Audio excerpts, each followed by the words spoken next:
Hello students, welcome to উড়ান পাঠশালা। আমি Sabyasachi sir চলে এসেছি তোমাদের বিশেষ এসএলএসটির সাবজেক্টের ক্লাস পলিটিক্যাল সায়েন্স নিয়ে। সো আজকের যে টপিক আমরা ফোকাস করব তা হলো group B structure of Indian judiciary, যেখানে আমরা দেখব সুপ্রিম কোর্ট এবং ভেরিয়াস জুডিশিয়াল পাওয়ার। এটা আমরা পার্ট 1 এর মধ্যে দেখব। সেকেন্ড যে পার্ট রয়েছে সেটা আমরা নেক্সট ক্লাসে দেখব, হাইকোর্টের যে বিষয় সেখানে আমরা ডিসকাস করব। সো প্রথমেই আমরা ফোকাস করব ভারতের জুডিশিয়াল স্ট্রাকচারের উপর। জুডিশিয়াল স্ট্রাকচারটা কিরকম দেখতে। দেখো, ভারতবর্ষের জুডিশিয়াল স্ট্রাকচার হওয়া উচিত তো ছিল ব্রিটিশদের প্যাটার্ন না ফলো করে আমাদের ভারতবর্ষের যে ফেডারেল স্ট্রাকচার তার উপর বেস করে স্ট্রাকচারটা হওয়া উচিত ছিল। কিন্তু ভারতবর্ষের স্ট্রাকচারটা আমরা দেখব ব্রিটিশদের যে তৈরি করা সিস্টেম, অর্থাৎ ইউনিটারি যে সিস্টেম, এককেন্দ্রিক যে স্ট্রাকচার, সেই কেন্দ্রীভূত কাঠামোকে অনুসরণ করেছে। এই কেন্দ্রীভূত কাঠামোতে কি কি আছে? সুপ্রিম কোর্ট রয়েছে শীর্ষ আদালত হিসাবে, 25টা রয়েছে তার নিচে হাইকোর্ট বিভিন্ন স্টেট এবং ইউটি লেভেলে, আর একদম তার নিচেই রয়েছে সাবঅর্ডিনেট কোর্টগুলো বা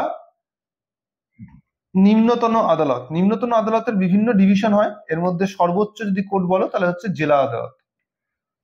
তাহলে এইভাবে আমাদের ভারতবর্ষে কিন্তু পুরো স্ট্রাকচারটাই কেন্দ্রীভূত, অর্থাৎ সেপারেশন নেই, কেন্দ্র আর রাজ্যের মধ্যে কোনো ডিভিশন নেই।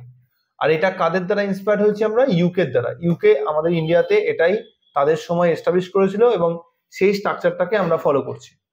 তাহলে এখানে সিম্পলি এরকম কোশ্চেন দিতেই পারে যে ভারতবর্ষের বিচার ব্যবস্থার গঠনটা কিরকম, বলবো কেন্দ্রীভূত গঠন। আর ভারতবর্ষের এই গঠন কোথা থেকে নেওয়া হয়েছে? এটা নেওয়া হয়েছে ইউকে থেকে। আমাদের ভারতবর্ষে আদর্শ যুক্তরাষ্ট্র দেশ হিসাবে যদি দেখা হতো তাহলে দেখতাম এখানে জুডিশিয়াল সেক্টরেও কেন্দ্র আর রাজ্যের মধ্যে বিচার বিভাগীয় ক্ষমতাকে ভাগ করা হতো।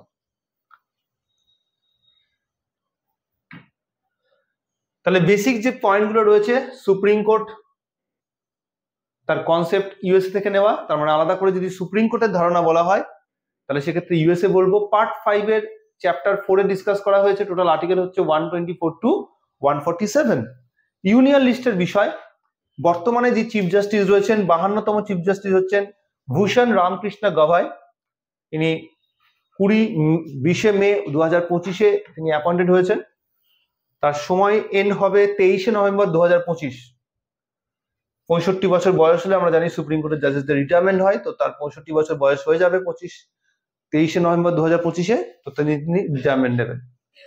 এর আগের যে চিফ জাস্টিস ছিলেন 51তম chief justice, justice Sanjiv Khanna. এবং ভারতের প্রথম চিফ জাস্টিস ছিলেন 1950 সালে হরিলাল জে কানিয়া। আজকের দিনে দাঁড়িয়ে সুপ্রিম কোর্টের মোট জাজের সংখ্যা যেখানে 34 জন, একজন প্রধান বিচারপতি এবং 33 জন অন্যান্য বিচারপতি, সেটা আগে কিন্তু ছিল মাত্র 8 জন, 1+7। এটা সময়ের সঙ্গে সঙ্গে চেঞ্জ হতে হতে আজকের দিনে 34টা দিকে ঠেকেছে।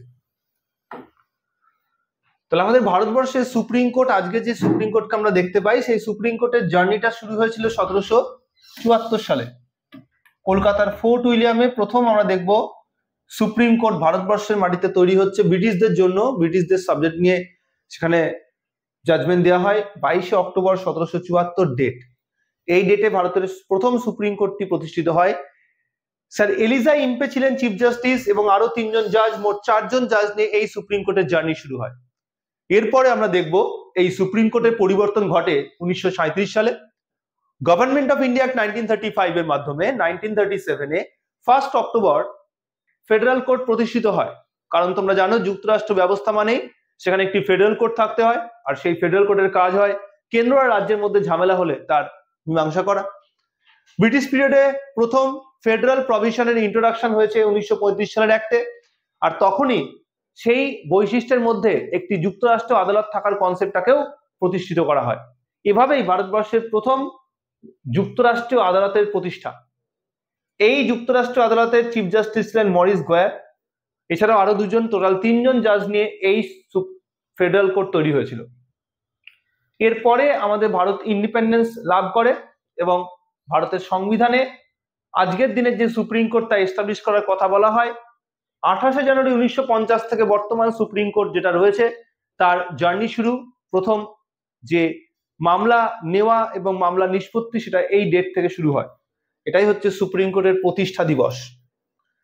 সেই সময় সুপ্রিম কোর্টের টোটাল জাজ ছিল 8 জন, চিফ জাস্টিস ছিলেন হরিলাল জে কানিয়া। তো এই হচ্ছে আমাদের টোটাল ক্রোনোলজি। সুপ্রিম কোর্ট 1774, মনে রাখবে ডেটটা 22 অক্টোবর। এরপরে ফেডারেল কোর্ট, ডেট হচ্ছে 1 অক্টোবর 1937। দেন আজকের দিনে সুপ্রিম কোর্ট বা ভারতের সুপ্রিম কোর্ট 28 জানুয়ারি 1950। এবং সেই সঙ্গে প্রধান চিফ জাস্টিস কারা কারা ছিলেন সেই কোর্টগুলোতে সেটা একটু মাথায় রাখতে হবে। এই হচ্ছে প্রথম chief justice Harilal J Kania এবং তার সঙ্গে আরো 7 জন জজ দেখতেই পাচ্ছ। এরা হচ্ছে আমাদের প্রথম সুপ্রিম কোর্টের পুরো ফুল টিম জজ।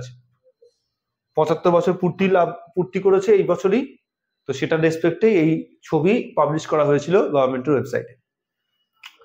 আসবো আর্টিকেল 124, যার মধ্যে সুপ্রিম কোর্টের এস্টাবলিশমেন্টের কথা বলা হয়েছে, যে সুপ্রিম কোর্ট আমাদের গোটা ভারতবর্ষের জাজমেন্ট দেখবে এবং ভারতবর্ষের জুডিশিয়ারি শীর্ষস্থানে বসে ভারতবর্ষের জুডিশিয়ারিকে নিয়ন্ত্রণ করবে। So that means supreme court at the top most court of India, followed by 25 high courts and its subordinate district courts. So this is the structure of Indian judiciary. তাহলে ভারতের সংবিধানের দ্বারা যে সুপ্রিম কোর্ট এস্টাবলিশড হয়েছে তাতে total জাজেসের সংখ্যা, composition এবং সেই সঙ্গে এই সংখ্যাটা ঠিক হয়েছে কোন ডেটে সেটাও বলে দেওয়া হয়েছে। সেপ্টেম্বর 2019-এ আজকের দিনে যে 34 জন জাজ সেটা ডিসাইডেড হয়েছে। এবং সেই অনুযায়ী আমরা দেখব চিফ জাস্টিস সুপ্রিম কোর্টের এবং বাকি যে জাজ রয়েছেন তাদের প্রত্যেকের এস্টাবলিশমেন্টের কথা বলা হয়েছে। এখন সুপ্রিম কোর্টে একটি পার্মানেন্ট কনস্টিটিউশনাল বেঞ্চ বা সাংবিধানিক বেঞ্চ তৈরি করার ব্যবস্থা করা হয়েছে। সুপ্রিম কোর্টের পার্মানেন্ট কনস্টিটিউশনাল বেঞ্চে মিনিমাম জাজের সংখ্যা থাকে 5। অন্যদিকে যদি কোনো ডিভিশন বেঞ্চ হয় সেক্ষেত্রে 2 বা 3 জন জাজ নিয়েই কাজ চলে। তো এখন পার্মানেন্ট কনস্টিটিউশনাল বেঞ্চ রয়েছে, কারণ প্রচুর এরকম কনস্টিটিউশনাল ম্যাটার্স প্রতিদিন উঠে আসছে এবং সেগুলো সলভ করার জন্য একটা পার্মানেন্ট সুপ্রিম কোর্টের কনস্টিটিউশনাল বেঞ্চই তৈরি করে দেওয়া হয়েছে, যা শুধুমাত্র সাংবিধানিক প্রশ্ন নিয়ে যে বিষয়গুলো ওঠে সেগুলো নিয়ে জাজমেন্ট দেয়। অন্যদিকে ভারতের সর্বোচ্চ আদালতের জাজেসদের গঠনের পরে আমরা দেখব এদেরকে অ্যাপয়েন্টমেন্ট কে দেয়। সো প্রত্যেকের অ্যাপয়েন্টমেন্ট ভারতের রাষ্ট্রপতি করেন। এর জন্য কলেজিয়াম সিস্টেম রয়েছে, কলেজিয়ামের রেকমেন্ডেশনেই ভারতের সুপ্রিম কোর্টের জাজদেরকে অ্যাপয়েন্ট করা হয়। এই কলেজিয়াম হলো সুপ্রিম কোর্টেরই একটি সংস্থা, যেখানে সুপ্রিম কোর্টের বর্তমান প্রধান বিচারপতি এবং আরো 4 জন সিনিয়র মোস্ট জাজ, মোট 5 জন বিচারপতি নিয়ে তৈরি হওয়া এই বডি। এই কলেজিয়ামের রেকমেন্ডেশনের ভিত্তিতেই ভারতের জাজেসদের অ্যাপয়েন্টমেন্ট হয়। তার কারণ এটা একটা পুরোপুরি নিউট্রাল বডি এবং capable to find out the next জাজেস of supreme court and high court. So that's why এই কলেজিয়ামের রেকমেন্ডেশনে কিন্তু প্রেসিডেন্ট জাজেসদের অ্যাপয়েন্টমেন্ট করেন। এক্ষেত্রে ফ্রি জাজেস কেস খুব গুরুত্বপূর্ণ। 1998 সালে এই 28 অক্টোবর এই 3 জাজেস কেসের মধ্য দিয়েই কলেজিয়ামের বিষয়টাকে মান্যতা দেওয়া হয়েছে, কলেজিয়াম পদ্ধতিকে এস্টাবলিশ করা হয়েছে। এখানে মনে রাখা উচিত কলেজিয়ামের যে রেকমেন্ডেশন তা সরকার শুনতে বাধ্য। যদি একবার ফেরত পাঠাতে পারেন রাষ্ট্রপতি, সেকেন্ড টাইম শুনতে বাধ্য। সুপ্রিম কোর্টের জাজেসদের কার্যকাল হচ্ছে কোনো 4 বছর 5 বছর এরকম নেই, আর যে বয়সে অ্যাপয়েন্টেড হবে 65 বছর বয়স অবধি থাকবে। এছাড়াও পদত্যাগ করতে হলে রাষ্ট্রপতিকেই পদত্যাগ করতে হবে, রাষ্ট্রপতিকে পদত্যাগপত্র দিতে হবে। এছাড়াও রিমুভাল সম্পর্কে বলা হচ্ছে যে সুপ্রিম কোর্টের কোনো জাজকে প্রমাণিত অসদাচরণ বা শারীরিক বা মানসিক কারণে কাজ করতে পারছেন না, এই দুটো কারণের মধ্যে যে কোনো একটা কারণে তাকে তার পদ থেকে রিমুভ করে দেওয়া যায়। এক্ষেত্রে পার্লামেন্টের দুটো হাউস থেকে একটি রিমুভাল রেজলিউশন পাস করাতে হয়। যদি রিমুভাল রেজলিউশনটা পাস হয়ে যায়, সেই মর্মে জাজেস অফ সুপ্রিম কোর্টকে রিমুভ করতে পারেন ভারতের রাষ্ট্রপতি। এক্ষেত্রে প্রসেসটা হলো, প্রথমে শুরু হয় যে কোনো একটি কক্ষে, আইদার লোকসভা অথবা রাজ্যসভা, পার্লামেন্টের যে কোনো একটি কক্ষ, যে কোনো একটি কক্ষের মিনিমাম একটা সদস্য সংখ্যা তারা একটা নোটিশ লিখে প্রিসাইডিং অফিসারকে জমা দেয় যে আমরা অমুক জাজকে সরাতে চাই। যেমন রিসেন্টলি দেখেছো দিল্লি হাইকোর্টের একজন জাজ, তার বাড়িতে প্রচুর ক্যাশ টাকা পাওয়া গেছে এবং তারপরে তার বিরুদ্ধে কিন্তু এরকম রিমুভ করার জন্য প্রস্তাব উঠেছে। লোকসভাতে যদি এমন প্রস্তাব তুলতে চাই তাহলে 100 জন মেম্বারের সাইন লাগে। রাজ্যসভা যদি এরকম প্রস্তাব তুলতে চাই তাহলে রাজ্যসভার 50 জন মেম্বারের সাইন লাগে। এই সাইন সমন্বিত আবেদন প্রিসাইডিং অফিসারকে পাঠানো হলে প্রিসাইডিং অফিসার 3 সদস্য বিশিষ্ট একটি এনকোয়ারি কমিটি বসায়। এই এনকোয়ারি কমিটির এনকোয়ারির উপর বেস করে প্রিসাইডিং অফিসার তার কক্ষে এই সংক্রান্ত ভোটিং করায়, রিমুভাল রেজলিউশন বা পদচ্যুতি প্রস্তাবের উপর ভোটিং করায়।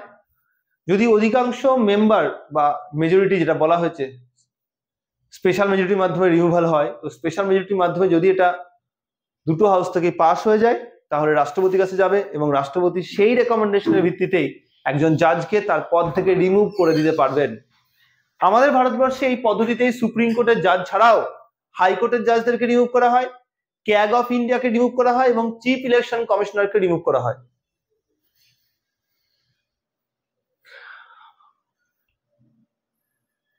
তাহলে কি কি কোয়ালিফিকেশন লাগবে সুপ্রিম কোর্টের জাজ হতে গেলে? এটা অপসারণ পদ্ধতির কথা বলছে, যেটা ওখানে লেখা ছিল। চলে আসবো next. If the motion is admitted, the speaker of chairman will constitute a 3-member committee. এই 3 সদস্য কমিটি থাকবে একজন সুপ্রিম কোর্টের জাজ, একজন হাইকোর্টের জাজ আর একজন senior advocate. A copy of the charges will be forwarded to the judge who can present a written defense. যে জাজের বিরুদ্ধে এটা উঠবে সেই জাজ একটা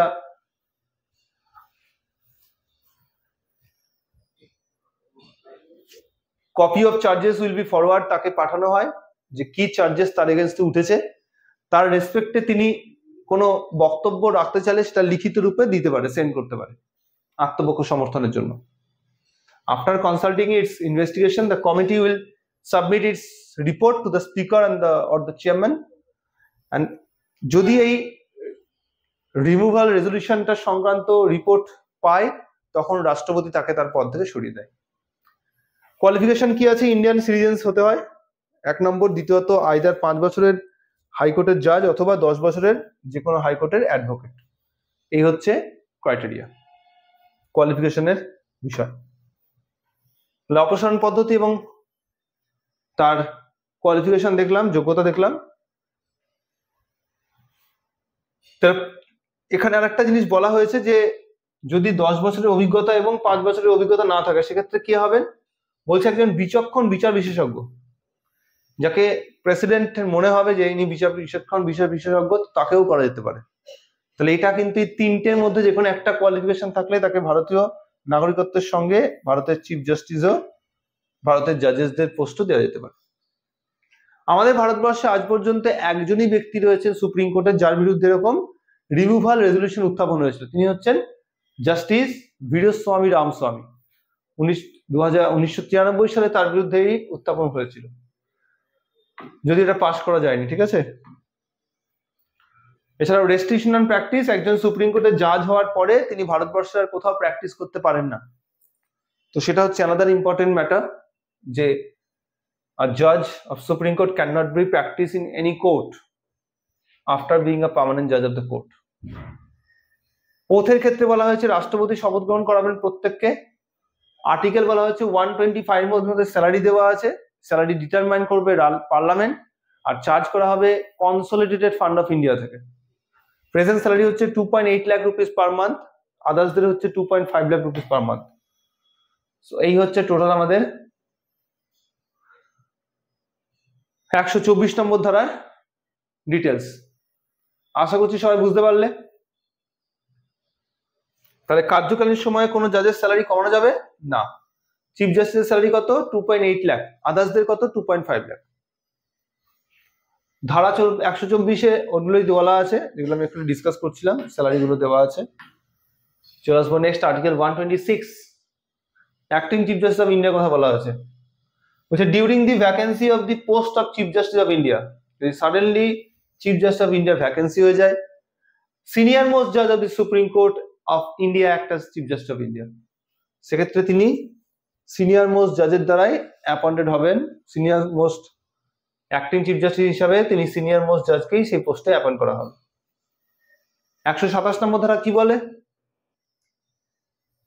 তাহলে 126 নম্বর ধারা বলছে acting chief justice of India, যদি চিফ জাস্টিস অফ ইন্ডিয়ার পোস্ট ভ্যাকেন্ট হয় তাহলে একজন আদার্স জাজেসদের মধ্যে থেকে সিনিয়র জাজ যিনি আছেন তিনি অ্যাক্টিং চিফ জাস্টিসের রোল প্লে করবেন। আর 127 বলছে অর্ডিনারি জাজের পোস্ট যদি ভ্যাকেন্ট হয় বা অর্ডিনারি কোনো জাজেসের এক্সট্রা জাজেস প্রয়োজন তখন কি জাজ হবে? অ্যাডহক জাজ। অ্যাডহক জাজ মানে অ্যাডিশনাল পোস্টও এটা, আবার এটাকে অ্যাক্টিং পোস্টের ক্ষেত্রে অ্যাপ্লাই করা যায়। সো অ্যাডহক জাজ অফ দি সুপ্রিম কোর্ট, এটা আর্টিকেল 127 এ বলছে যে একজন হাইকোর্টের জাজকে ডিরেক্টলি অ্যাডহক জাজ অফ সুপ্রিম কোর্ট হিসেবে অ্যাপয়েন্ট করে দেওয়া যায়, যদি মিনিমাম অ্যাপয়েন্টমেন্ট ইয়ার হবে 2 ইয়ার্স। ওকে, তাহলে কোন পারপাসে নেওয়া যেতে পারে? অ্যাডিশনাল পারপাস বর অ্যাক্টিং পারপাস। চলে আসবো নেক্সট ওয়ান। 126 নম্বর ধারা ভারপ্রাপ্ত প্রধান বিচারপতির কথা বলা আছে, আর 127 মধ্যে অ্যাডহক জাজের কথা বলা আছে। এই অ্যাডহক জাজের অ্যাপয়েন্টমেন্ট কিন্তু প্রেসিডেন্ট করে না, চিফ জাস্টিস অফ ইন্ডিয়া করে, ঠিক আছে? ওটা এক্সেপশন, ওটাতে কোশ্চেন দেয়। নাও হচ্ছে পাওয়ার এন্ড ফাংশন, সুপ্রিম কোর্টের প্রধান প্রধান ক্ষমতা এবং কার্যাবলী। সো 1 নম্বরে 129 যেখানে বলছে supreme court of India is a court of record, অর্থাৎ সুপ্রিম কোর্ট হচ্ছে একটি কোর্ট অফ রেকর্ড। তার মানে কেন? তার মানে কি? তার মানে হচ্ছে যত সুপ্রিম কোর্টের জাজমেন্ট হবে সবগুলোকে রেকর্ড করে রাখতে হবে। সেকেন্ড ওয়ান, যদি কেউ সুপ্রিম কোর্টের অবমাননা করে তাহলে তার বিরুদ্ধে সুপ্রিম কোর্ট স্টেপ নিতে পারে। কিরকম? আইদার তাকে 2000 টাকা জরিমানা করতে পারে, অথবা 6 মাসের জেল দিতে পারে, অথবা দুটোই করতে পারে, 2000 টাকা জরিমানা প্লাস 6 মাসের জেল। সো এগুলোই কিন্তু কোর্ট অফ রেকর্ডের কনসেপ্ট। কোর্ট অফ রেকর্ডের ধারণা আমরা ইউকে থেকে নিয়েছি। ওকে, number 1, all judgments, proceedings and acts should be recorded as permanent testimonials, and second one হচ্ছে all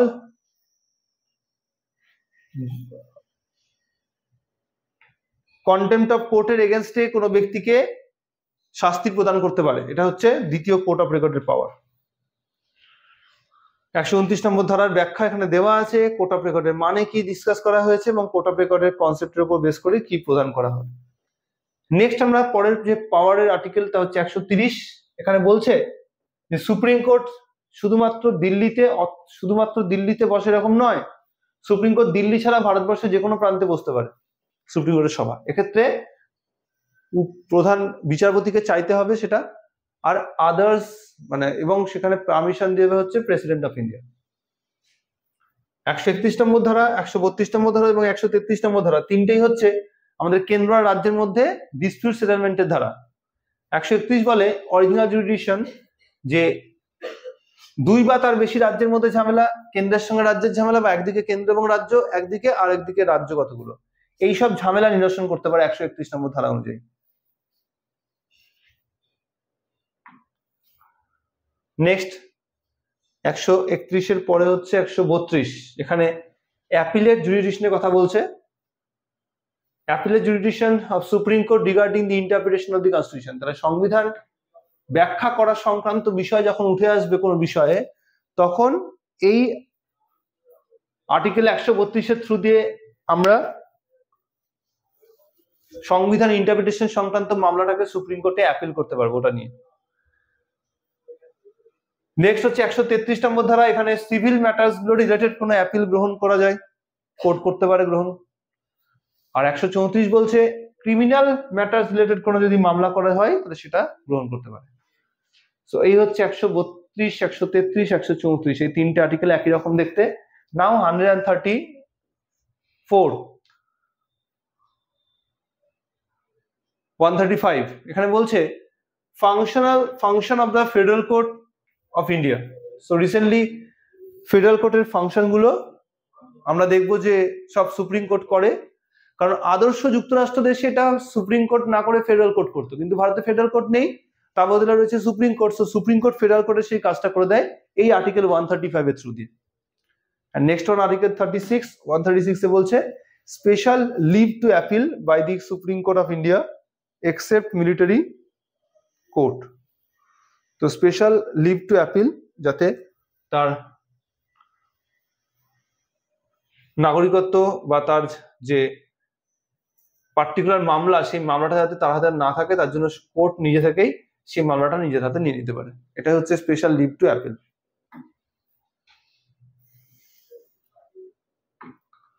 নেক্সট হচ্ছে 36 নম্বর ধারা স্পেশাল লিভের কথা বলছে এখানে 136-এ বললাম।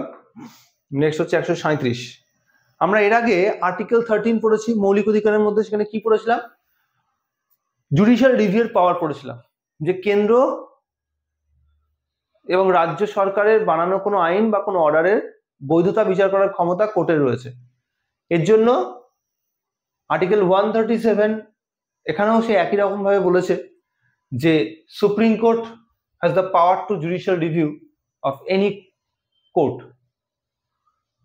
সো কোন রকম অর্ডার বা জাজমেন্টের এগেনস্টে কিন্তু এখানে রিভিউ করার অথরিটি দেয় না, এখানে শুধু দেয় কোর্টের নিজের দেওয়া অর্ডার, নিজের দেওয়া জাজমেন্টের। কোন পার্লামেন্টের বানানো আইন, রাজ্য আইনসভা বানানো আইন, এগুলোর রিভিউ করতে পারে না এই আর্টিকেলে। এই আর্টিকেলে কোর্ট নিজের দেওয়া কোনো রায়ের বদল করতে পারে। So Supreme Court of India has the power to judicial review of all laws made by the Parliament of India or any other rules, even its own judgment. So there are two grounds যেখানে আমরা দেখব supreme court কোন একটি মামলাকে পুনরায় সামনে তুলে আনতে পারে। Number 1, if there has been an apparent error on the face of record leading to perversity of judgment, so দ্রুততার কারণে কোনোভাবে সঠিক ফ্রেজ রেকর্ড ইন্ডিকেটেড হয়নি, তার ক্ষেত্রে এখানে মামলা আবার পুনরায় রিভিউ করা যেতে পারে। অথবা if a new evidence has been uncovered, নতুন একটা প্রমাণ সামনে উঠে এসেছে যার জন্য আগের কেউ এর জন্য দায়ী নয়, কোনো পক্ষের জন্য দায়ী নয়, কেউ ইচ্ছা করে আটকে রেখেছে এরকম নয়, বাট কোনো একটা প্রমাণ সামনে এসেছে, তো সেক্ষেত্রেও তার কিন্তু এই জুডিশিয়াল রিভিউর পাওয়ার গ্র্যান্টেড হবে। তবে সেই জুডিশিয়াল রিভিউর পাওয়ার কিন্তু এই আর্টিকেল 137 এর থ্রু দিয়ে সবটার আছে এরকম নয়। যদি আইন বা অর্ডারের বৈধতা করতে হয় তাহলে সেটা আর্টিকেল 13 বা আর্টিকেল 32 বা আর্টিকেল 226 এর থ্রু দিয়ে সুপ্রিম কোর্টে করতে পারে, হাইকোর্টে করতে পারে। আর যদি এরকম কোনো বিষয়কে নিয়ে করতে হয় যেটা অলরেডি আমাদের ভারতবর্ষে পারমিট দিয়ে থাকে, তো সেক্ষেত্রে আমরা দেখব যে সুপ্রিম কোর্ট এক্ষেত্রে সেটাকে রিভিউ করবে এবং রিভিউ করে তার সঠিক ব্যাখ্যা দেবে। এভাবে জুডিশিয়াল রিভিউর পাওয়ারটা স্কোপ দুরকম, limited scope and broad scope. ভারতের সুপ্রিম কোর্ট দুরকম স্কোপেই জুডিশিয়াল রিভিউ করতে পারে। 137 এর জুডিশিয়াল রিভিউ এখানে ডিক্টেট করে দেওয়া আছে সুপ্রিম কোর্ট নিজের যে কোনো আদেশ বা রায় পুনর্বিবেচনা করে, সংসদ কর্তৃক প্রণীত আইন নিয়মাবলী এমনকি নিজস্ব রায় পর্যালোচনা করতে পারে, সে কোনো ভিত্তিতে রিভিউ সম্ভব, রায় স্পষ্ট ভুল আছে কোনো তার ক্ষেত্রে সম্ভব, নতুন কোনো প্রমাণ উঠে এসেছে তার জন্য সম্ভব। অন্যান্য প্রাসঙ্গিক ধারা রয়েছে আর্টিকেল 13 ক্লজ 1, এক্ষুনি বলছিলাম আইন যদি মৌলিক অধিকারের সঙ্গে ইনকনসিস্টেন্স করে তাহলে মৌলিক অধিকারের আইন থাকবে, বাকিটা বাতিল হয়ে যাবে। সুপ্রিম কোর্ট এও বলেছে, সুপ্রিম কোর্টের এই ভূমিকাকে আমরা বলবো গার্জিয়ান অফ দি কনস্টিটিউশন, অর্থাৎ সংবিধানের রক্ষাকর্তা। এক্ষেত্রে রুল অফ ল বজায় রাখা সুপ্রিম কোর্টের অন্যতম দায়িত্ব। এটি নাগরিকদের মৌলিক অধিকার রক্ষা করে এবং সুপ্রিম কোর্ট এই জন্যই পরিচিত হয় ওয়াচডগ অফ দি কনস্টিটিউশন বা guardian of the fundamental rights বলে। এছাড়া ফাইনাল কোর্ট অফ অ্যাপিলও বলা হয় তাকে। নেক্সট চলে আসবো আর্টিকেল 138। এখানে সুপ্রিম কোর্টের জুরিসডিকশন দেওয়া আছে, তার এলাকা দেওয়া আছে, কোন এলাকায় সে কাজ করবে। তো সুপ্রিম কোর্টের জুরিসডিকশনকে পার্লামেন্ট টাইম টু টাইম বাড়াতে পারে। ভারতবর্ষের ভূখণ্ডের মধ্যে যদি নতুন কোনো ভূখণ্ড যুক্ত হয় তাহলে সেই নতুন ভূখণ্ডের অঞ্চলকে অবশ্যই আমরা পার্লামেন্টের অংশ হিসেবে ইন্ডিকেট করব। 139 কি বলছে? বলছে parliament by law can confer to the supreme court on power to issue direction. তো কোনো বিষয়ে নির্দেশ দেওয়া অর্ডার বা রিটের থ্রু দিয়ে তাকে ইন্ডিকেট করা হচ্ছে আর্টিকেল 139 and 140। 140 তে কি আছে? Ancillary power of the supreme court of India for more effective of the judiciary, যাতে সেটা আরো বেশি করে জুডিশিয়ারিতে এফেক্টিভ হয়ে উঠতে পারে। এই জন্য আমরা দেখবো যে অযোধ্যা মামলার মতো মামলা এভাবেই কিন্তু করা হয়েছে কন্ডাক্ট। নেক্সট হচ্ছে 141, সুপ্রিম কোর্টের দেওয়া যে বয়ান, যে বক্তব্য, তা ভারতবর্ষের সব কোর্ট ইজ ইকুয়ালি ফলো করে। The law or verdict declared by Supreme Court has been binding in all court in India.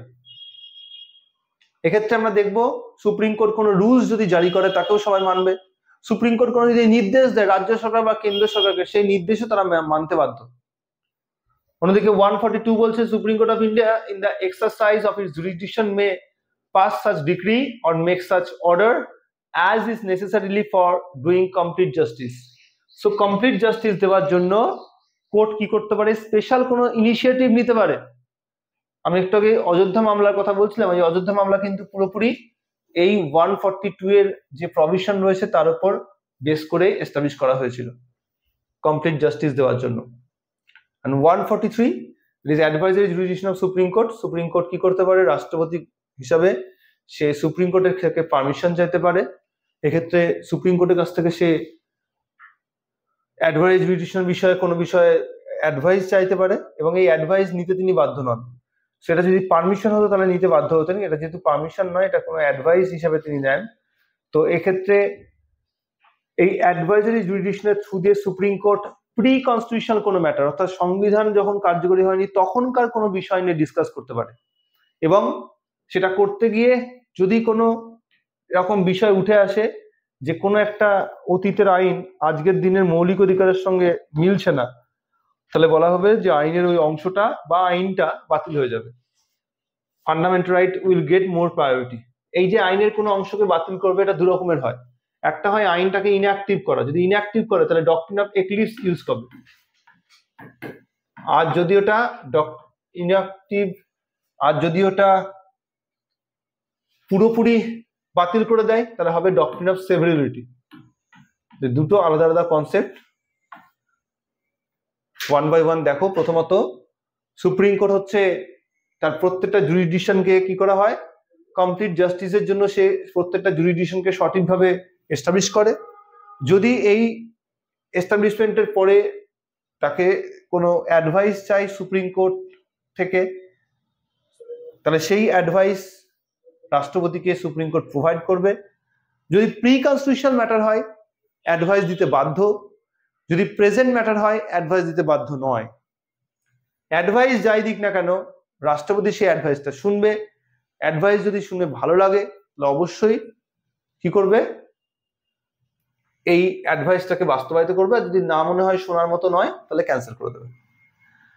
144 article বলছে all civil and judicial authorities shall AIDS to the supreme court. যত judicial authority রয়েছে, civil authority, সবাই কিন্তু সাহায্য করে supreme কোর্টকে। এই জন্য নির্বাচনের সময় যখন কেউ ডিমান্ড করে এক্সট্রা ইলেকশন কমিশনার দ্যাট, তো অবভিয়াসলি তখন সেই জন্য মান্যতা দেয় সুপ্রিম কোর্ট সেই বিষয়টাকে। 145 কি বলছে, রুলস এর কথা বলছে, সুপ্রিম কোর্টের প্রত্যেকটা নিয়ম কানুনের কথা বলছে। আর 146 বলছে স্টাফ এবং সার্ভেন্টসদের কথা। সুপ্রিম কোর্টের যারা স্টাফ রয়েছে, সার্ভেন্ট রয়েছে, সবাই চিফ জাস্টিস অফ ইন্ডিয়ার দ্বারা অ্যাপয়েন্টেড হয়। আর রুলস অফ সুপ্রিম কোর্ট ভারতবর্ষের প্রত্যেকটা জুডিশিয়ারি সেক্টর তো মানবেই, তার সঙ্গে যেগুলো জুডিশিয়ারি সেক্টর নয় তারাও মানবে। 147 supreme court of India is the only interpreter. আমাদের ভারতের সংবিধানের একমাত্র ব্যাখ্যাকর্তা হচ্ছে সুপ্রিম কোর্ট। আর 348 ভারতের সুপ্রিম কোর্ট শুধুমাত্র ইংরেজিতে কথা বলে, সুপ্রিম কোর্টের যাবতীয় কাজকর্ম ইংরেজিতে হয়, ঠিক আছে। কোনো শাস্তির প্রমাণ সে হিন্দি বাংলা ইউজ করতে পারে, বাট জাজমেন্টের ডকুমেন্ট বা সুপ্রিম কোর্টের হাতে যেগুলো থাকে সেগুলো সব অবভিয়াসলি ইংলিশে করবেন, সেরকমই আর্টিকেল 348 এ বলা আছে। একইভাবে হাইকোর্টের ক্ষেত্রে সেম হয়। নেক্সট হচ্ছে supreme court is the highest court in India. It enforces the rule of law and also guarantees or protect their rights of liberties of the citizen as well as the people of the country. The Supreme Court known as the watchdog of law and order as well as the guardian of the fundamental rights. So let's go next. 147 ইন্টারপ্রিটেশনের কথা বলেছিলাম, so ইন্টারপ্রিটেশনের কথা একবার বলে দেওয়া হচ্ছে যে supreme court হলো ভারতের সংবিধানের একমাত্র ব্যাখ্যাকর্তা, যেখানে সুপ্রিম কোর্ট যা বলবে সেই ব্যাখ্যাটাকে মেনে নিতে হবে। এক্ষেত্রে ইউএস এর একজন বিখ্যাত চিফ জাস্টিস ম্যাডিসনের কথা মনে পড়ে যাচ্ছে। তিনি বলেছিলেন যে আমরা আমেরিকার মানুষ, আমরা সংবিধানের অন্দরে থাকি, আর সংবিধান কি সেটা বলে দেয় আমাদের ভারতবর্ষ, আমাদের আমেরিকার জাজরা। আমাদের ভারতবর্ষের ক্ষেত্রে বক্তব্যটা একদম সঠিক। আমরা ভারতের জনগণ, ভারতের প্রত্যেকটা জনগণ ভারতের সংবিধানের আওতায় থাকে, আর সংবিধানে কি আছে সেটা আমাদের জাজরা বলে দেয়। তো এই ইন্টারপ্রিটেশনের অথরিটি হচ্ছে তারই ইন্ডিকেশন। চলে আসবো নেক্সট। তাহলে আমরা এই যে সুপ্রিম কোর্টের টপিকটা পড়লাম, তার থেকে যে পয়েন্টগুলো মনে রাখতেই হবে আমাদের, প্রথমত সুপ্রিম কোর্ট আমাদের ভারতবর্ষের বিচার ব্যবস্থার শীর্ষ আদালত। সুপ্রিম কোর্ট সর্বোচ্চ আদালত হিসাবে ভারতবর্ষে এস্টাবলিশড হয় 1950 সালে। বর্তমানে সুপ্রিম কোর্টের এস্টাবলিশমেন্ট হয়েছে। সুপ্রিম কোর্টের প্রধান বিচারপতিকে আমরা ভারতের প্রথম বিচারপতি বা প্রধান বিচারপতি বলে উল্লেখ করি। সুপ্রিম কোর্টের বিচারকদের বয়সকাল বা কার্যকাল 65 বছর বয়স পর্যন্ত হয়ে থাকে। সুপ্রিম কোর্টে প্রতিষ্ঠিত হয়েছে 124 নম্বর ধারা অনুসারে 28 জানুয়ারি 1950-এ। সুপ্রিম কোর্টে যে কোর্ট অফ রেকর্ড পাওয়ার আছে, এর থ্রু দিয়ে সুপ্রিম কোর্ট দুরকম ক্ষমতা ভোগ করে। 129 নম্বর ধারায় বলা এই পাওয়ারের থ্রু দিয়ে সুপ্রিম কোর্ট তার কেউ অবমাননা করেছে এই কারণে কাউকে শাস্তি দিতে পারে, 2000 টাকা জরিমানা বা 6 মাসের জেল বা দুটোই, অথবা এর থ্রু দিয়ে কোর্টের প্রত্যেকটা জাজমেন্ট এবং প্রত্যেকটা অর্ডারকে পার্মানেন্ট টেস্টিমোনিয়াল হিসেবে রিজার্ভ রাখা হয় এবং সেটাকে ইন ফিউচার কোনো মামলার রায় দেওয়ার ক্ষেত্রে ব্যবহার করা যায়। সো এই হচ্ছে আমাদের সুপ্রিম কোর্টের প্রধান প্রধান বিষয়গুলো। সো আশা করছি তোমরা ইন্ডিয়ান জুডিশিয়াল স্ট্রাকচার এবং ইন্ডিয়ান জুডিশিয়ারির অন্যতম গুরুত্বপূর্ণ বিষয় আমরা এখনই কমপ্লিট করলাম সুপ্রিম কোর্ট। এরপরে আমরা হাইকোর্টের পোর্শনটা দেখবো, যেটা করলে আমাদের জুডিশিয়াল স্ট্রাকচারটা কমপ্লিট হবে। সো ভালো করে পড়ো, নেক্সট ক্লাসের জন্য নেক্সট পুরোনো পড়াকে রিভিশনও দাও এবং নতুন পড়াগুলোকে ভালো করে একবার করো। ওকে, চলো।